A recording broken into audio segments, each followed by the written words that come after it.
खरं तर सहभागी झालेला आहे. काय एकंदरीत आपल्या मागण्या आहेत? खरं बघितलं तर पिंपरी चिंचवड महानगरपालिकेच्या माध्यमातून जो नवीन विकास आराखडा या ठिकाणी 2 महिन्यापूर्वी जाहीर झाला होता, जवळजवळ तो विकास आराखडा जाहीर करत असताना सर्वप्रथम त्या विकास आराखडा तयार करण्यासाठी जे अधिकारी होते त्या अधिकारी या ठिकाणी कायमस्वरूपी काम करणारे नव्हते. त्यांना टेम्पोररी चार्ज दिला होता. त्यामुळे त्यांना या शहराच्या विकास आराखड्यामध्ये काय काम करायचं आणि काय नाही काम करायचं, कोणत्या ठिकाणी आरक्षणे टाकायची, ज्या आरक्षणाचं काय महत्त्व आहे असा कुठलाही अभ्यास ज्या अधिकाऱ्यांनी हा विकास आराखडा तयार केलेला आहे त्यांना तो अभ्यास नव्हता. राष्ट्रवादी काँग्रेस पक्षाच्या माध्यमातून पिंपरी चिंचवड शहरामध्ये ज्या ज्या ठिकाणी आरक्षणे टाकलेले आहेत, खऱ्या अर्थाने ती आरक्षणे टाकलेली आहेत ती सर्वात चुकीची आहेत. आज जो जन आक्रोश मोर्चा आम्ही काढलेला आहे, हा मोर्चा काढण्याचा आमचा उद्देशच असा आहे की जो विकास आराखडा तयार केलेला आहे तो विकास आराखडा पहिला रद्द करावा आणि नव्याने विकास आराखडा मागवावा. आणि ह्या विकास आराखडा तयार करत असताना जवळजवळ 50,000 हरकती आलेले आहेत. ज्या ठिकाणी आरक्षण आपल्याला शहराच्या दृष्टिकोनातून महत्त्वाचं वाटतं त्या ठिकाणी ते आरक्षण न टाकता दुसरेच आरक्षण या विकास आराखड्यामध्ये टाकण्यात आलेली आहेत. अन्न सर्वात महत्त्वाचं म्हणजे तुमच्या नेत्यांनी हे रस्ते मोठे करण्यासाठी प्रयत्नशील होते.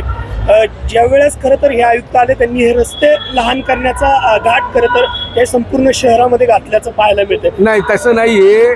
आदरणीय दादांना पिंपरी चिंचवड शहराच्या विकासाच्या दृष्टिकोनातून शहरामध्ये कुठल्या कुठल्या गोष्टीचं आरक्षण आवश्यकता आहे त्या आवश्यकतेनुसार रस्त्याचा विकास केलेला आहे. काही ठिकाणी ज्या ज्या ठिकाणी अरुंद रस्ते असेल त्या ठिकाणी मोठे रस्ते करण्याचा दादाच्याच सूचना आहे. राष्ट्रवादी काँग्रेस पक्षाची पण हीच मागणी, ज्या ठिकाणी जे आरक्षण टाकलेलं आहे शहराच्या दृष्टिकोनाने ते आरक्षण ठेवणं गरजेचं आहे.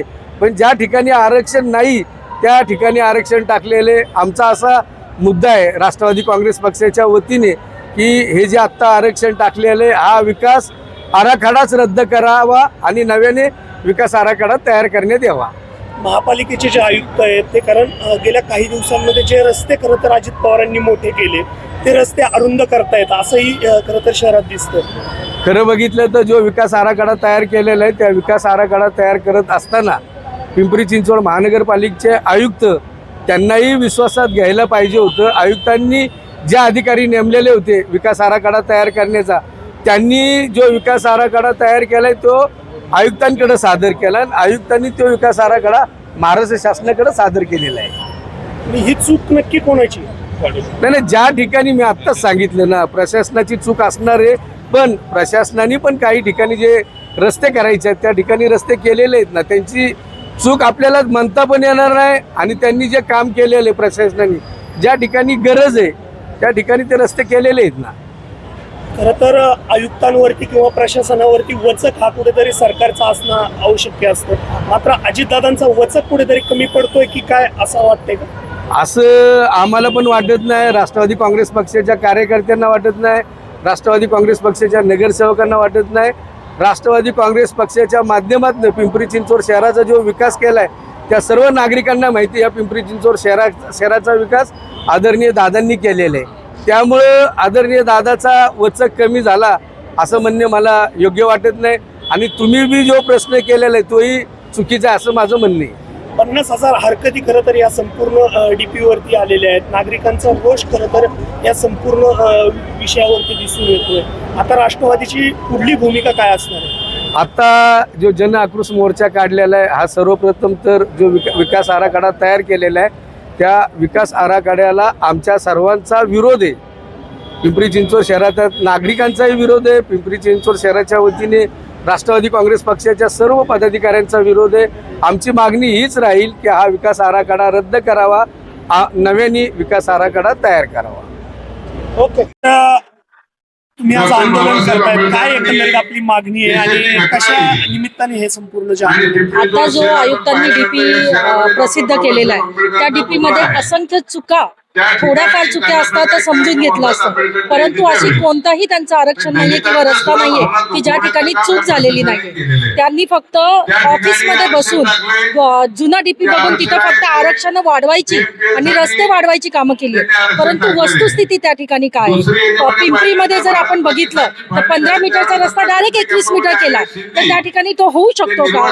वस्तुस्थिती काय आहे ह्याचा आढावा न घेता त्या ठिकाणी त्यांनी रस्त्यांचे आरक्षण असतील, आमचं जिव्हाळ्याचं स्थान रमाई माताचं स्मारक याचा विचार कुठेही न करता त्या ठिकाणी त्यांनी पोलीस स्टेशन आणि इतर आरक्षणं टाकली, ती अतिशय चुकीच्या पद्धतीने आणि पिंपरी चिंचवडकरांच्या भावनेशी खेळण्याचं काम या ठिकाणी प्रशासनाने केलेलं आहे.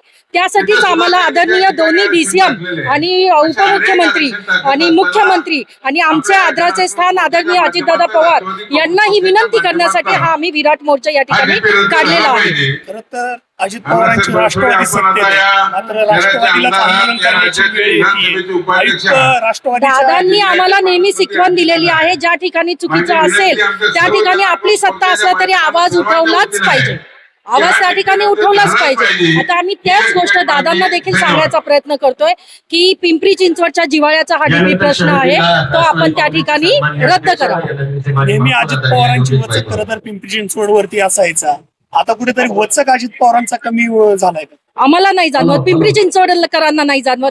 आज जर पिंपरी चिंचवडमध्ये एवढे फ्लायओव्हर आहेत, रावेत एवढं विकसित झालेलं आहे, ते केवळ जुन्या अजितदादांनी जो त्यावेळेस 2012ला 2007ला जे डीपी केलं त्याच्यामुळेच विकास आहे. नवीन कुठे अस्तित्वात काय आलेलं आहे?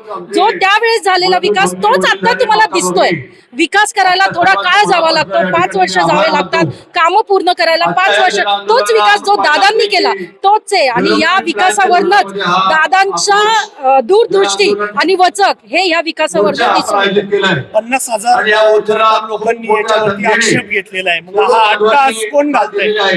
कोणाचा खरं तर इथं मतलब साध्य करण्यासाठी ते आपणच लोक आम्हाला जास्त चांगल्या पद्धतीने सांगू शकता की हा अट्टास कोण घालतंय. महानगरपालिकेच्या निवडणुका काही दिवसांवरती येऊन ठेपल्यात, म्हणून खरं तर राष्ट्रवादी जागे झाली आणि 3 महिन्यानंतर यावरती राष्ट्रवादी ही 24/7 जागी असते. जिथं चुकीचं होतं तिथं आवाज उचलतो.